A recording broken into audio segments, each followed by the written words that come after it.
Welcome to The Explainer. Today, we're diving straight into some absolutely unprecedented events unfolding right now that are making headlines all over the globe. We're looking at a sudden, massive border crisis currently hitting Spain. And this isn't just a localized issue. It has severe ripple effects crossing continents, it's sparking some massive geopolitical theories, and ultimately, it's pointing toward major global shifts coming our way by the year 2026. So this isn't just about a single border, it's a massive domino effect. Okay, let's dive into this. Have you heard this quote before? Europe is a garden, the rest of the world is a jungle. Well, that captures a very specific and honestly kind of isolated mindset held by some European leaders right now. But you really have to ask yourself, what actually happens when the walls of that perfectly manicured garden are suddenly breached? Let's take a look at exactly where this is happening. To really grasp this crisis, we have to think about the geography here. The focal point is a place called Ceuta. Now, you might assume Ceuta is in Europe, right? Actually, it's this tiny, official piece of Spanish territory planted directly on the North African continent, sharing a direct land border with Morocco. And right now, thousands of African migrants are crossing into this very specific, geographically isolated spot to get into Spanish territory. And this just brilliantly highlights the reality of the situation. Check out the Strait of Gibraltar. This remarkably narrow waterway is what separates North Africa from mainland Europe. Because Ceuta sits right there on the edge, it acts like a direct launch pad. You don't have to cross some massive, treacherous ocean. You literally just have to step over a very small borderline, and boom, you are technically standing on European soil, even though you're physically still in Africa. And man, European leaders are seriously alarmed about this geographical reality. Take Italian Prime Minister Giorgia Meloni. She's out there stating flatly that they will never allow these illegal immigrants into Italy, emphasizing that citizens' safety has to be defended. The source material notes this real terror among leaders across the continent. They're worried this massive influx is going to lead to a huge spike in crime and instability throughout the wider region, not just in Spain. But why so much panic over a localized breach in one tiny territory? So the crucial point is this loophole, which literally turns a local border issue into a full-blown continental crisis. It goes like this. Step 1, enter Ceuta in Africa. Step 2, since you're technically in Spain, you can eventually hop a ferry or a ship to mainland Spain. No passport needed. Step 3, once you're on the mainland, you can move freely across almost all of Europe. And that free movement?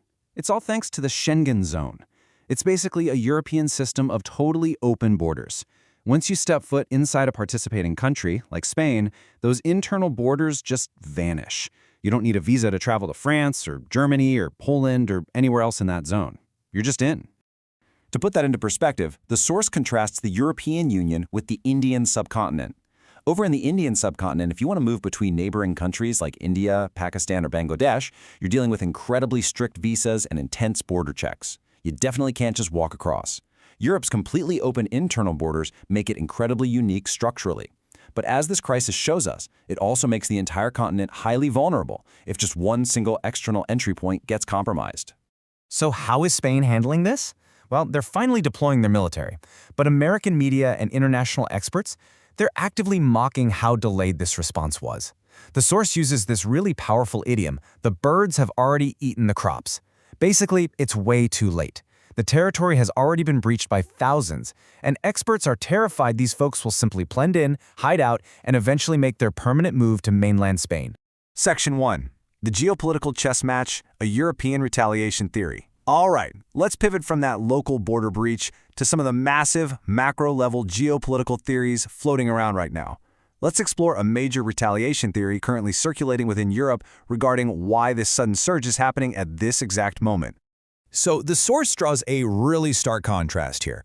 On one side, you have Spain's recent diplomatic stance, which has involved some harsh, vocal criticism and even sanctions against Israeli policies. On the other side, there's this massive alleged retaliation theory circulating among Europeans. Some are claiming the US and Israel are actively pressuring Morocco to loosen its borders as a form of geopolitical payback.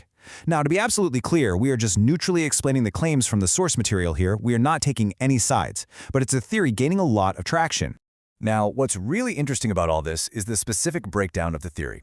Because Spain has strongly opposed Israeli policies, and keep in mind, former U.S. President Donald Trump once reportedly labeled Spain a problem, the rumor mill says the U.S. and Israel unofficially told the Moroccan government to just let migrants flood into Spanish territory. The alleged goal, according to this European theory, to force Spain to experience firsthand the massive scale of border and security problems that Israel deals with every single day. But here's the harsh economic reality the source points out. Regardless of how they get in, Spain probably isn't their final stop. Let's be real, Spain's economy is relatively weak compared to its neighbors. So, the ultimate destination for the vast majority of these migrants is likely going to be Europe's true economic powerhouse, Germany. The burden is going to quickly shift from southern Europe straight to the center of the continent. Section 2. The digital fallout. Misdirected online racism. Okay, let's pivot again, because this real-world border issue doesn't just stay in Europe. It's actually triggered a massive, completely misdirected wave of online racism affecting people thousands of miles away. The source highlights this glaring and frankly bizarre disconnect. On one hand, look at the actual crisis, migrants moving from the African continent into European territory. On the other hand, look at the digital backlash, a massive surge of aggressive racism targeted specifically at Indians on social media. It logically makes absolutely no sense. And the reality of this digital fallout is highly frustrating. The source points out that platforms like X.com are seeing huge surges in anti-Indian racism. But there's this crazy double standard.